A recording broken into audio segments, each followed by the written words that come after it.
¿Cómo es posible que un hombre, que en su propia época fue visto como un fracasado, terminara dándole forma a una de las civilizaciones más duraderas de toda la historia?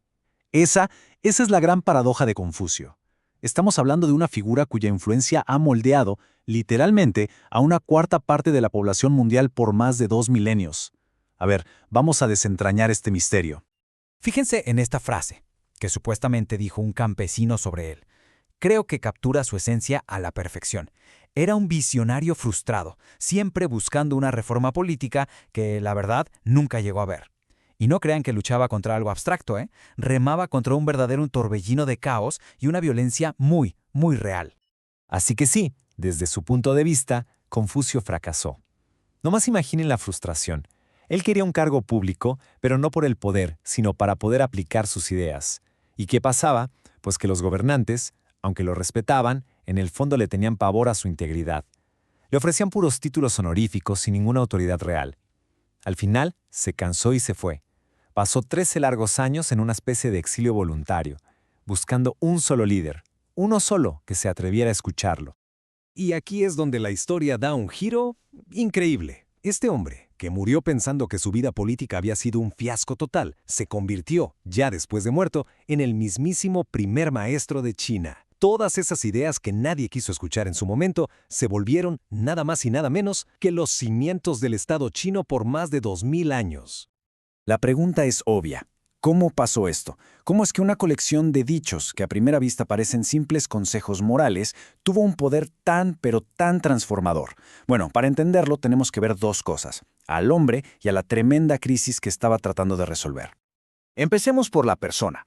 ¿Quién era en realidad este Confucio, a quien hoy conocemos como Confucio? Su vida es una de contrastes, ¿eh? Nació en una familia modesta, pero llegó a ser el maestro más famoso de su tiempo con discípulos súper devotos. Pero la enseñanza no era su objetivo final para nada. Él quería estar en la política. Y ahí fue donde topó con pared. Pasó esos 13 años en su famoso largo camino, buscando un gobernante que le hiciera caso. Al final murió en el 479 a.C., sintiéndose un fracasado, rodeado solo por un grupito de seguidores leales. Ahora, vamos al contexto. Para de verdad entender el poder de las ideas de Confucio, es vital, es crucial entender el problemón que tenía enfrente: una anarquía social total. La China de la época de Confucio estaba literalmente en caída libre.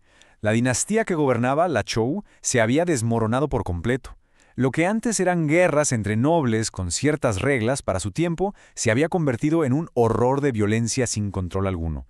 Y cuando digo sin control, la escala de la brutalidad es algo que cuesta trabajo procesar.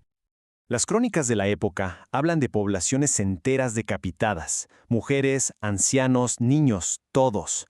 Cuentan de prisioneros arrojados a calderos hirviendo.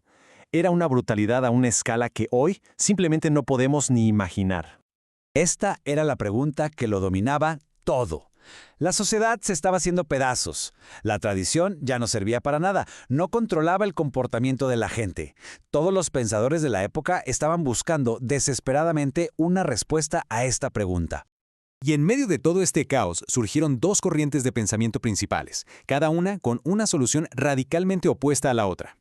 Por un lado estaban los que llamamos realistas. Su respuesta era simple: la fuerza. Creían que la gente es egoísta por naturaleza y que solo entiende a base de leyes súper estrictas y castigos durísimos. Y en el otro extremo, pero completamente en el otro, estaban los moíistas, liderados por Mo Tzu. Su propuesta: el amor universal. Su solución era que todos amaran a los otros pueblos como al suyo, a las otras familias como a la suya. Confucio, la verdad, no se compró ninguna de las dos ideas. Rechazó la fuerza de los realistas porque para él era algo externo, torpe. Y el amor universal de los moístas, pues le parecía una utopía. Su propuesta fue algo mucho más profundo y a la vez mucho más práctico. La genialidad de Confucio fue darse cuenta de que no había marcha atrás. La vieja tradición, esa que se seguía por puro instinto, estaba muerta. La gente ya pensaba por sí misma. Así que su solución no fue inventar algo de la nada, sino rediseñar lo que ya existía. Se trataba de tomar las mejores tradiciones y volverlas conscientes, deliberadas, hasta que se convirtieran en una especie de segunda naturaleza, pero una cultivada a propósito. Y aquí llegamos al corazón de su filosofía.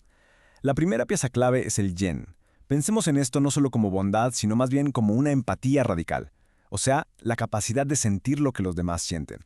Para Confucio, este era el motor interno que la sociedad había perdido. No era suficiente con obedecer reglas. La gente tenía que sentir esa conexión humana. Ese era el único antídoto real contra el egoísmo que estaba destruyendo su mundo. Pero claro, el sentimiento interno, el yen, no es suficiente por sí solo. Necesita una forma de expresarse, un cauce. Y para eso está el li. El li es, digamos, el guión, la coreografía de la vida social. Son los rituales, los modales, la forma correcta de hacer las cosas. Pero ojo, no son reglas vacías. Son la estructura que permite que nuestra empatía se manifieste de manera armoniosa en todo, desde cómo nos saludamos hasta cómo se gobierna un país. ¿Y dónde se aprende esta coreografía social? Pues en un lugar clave, la familia. Miren estas 5 relaciones. 3 de ellas son familiares. Para Confucio, la familia es como la sociedad en chiquito. Es donde aprendemos a ser hijos, padres, hermanos. Si logramos que haya armonía en casa, a través de estas responsabilidades mutuas, entonces podemos llevar esa misma armonía a toda la sociedad. Y bueno, ¿cuál es el objetivo final de cultivar el yen y practicar el li? Pues es convertirse en un chunzu, la persona ideal.